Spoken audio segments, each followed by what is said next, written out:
गल्ती आखिर कसको, तिम्रो या मेरो? बिछोडमा त आखिर दुवैले जलन भएको थियो नि।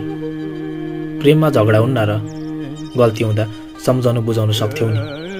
सम्बन्ध टोड्ने उद्देश्य थियो र अचानकको पीर खुकुरीले के था?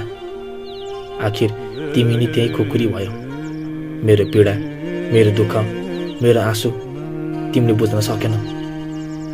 तिमीले माया गरेको भए त बुझ्थ्यौ होला, तर माया त एकतर्फी पो रहेछ। कसैको जिन्दगीमा खेलबाड गर्नु तिमीलाई आदत थियो र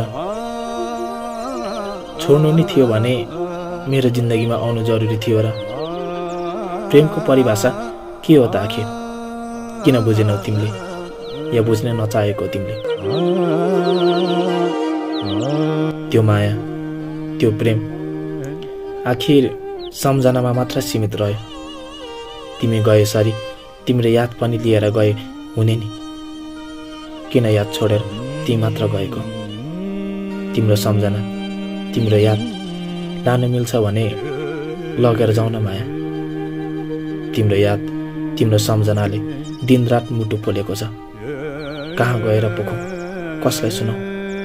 यो संसारमा मेरो पीडा बुझिदिने, मेरो व्यथा बुझिदिने को नै छ र?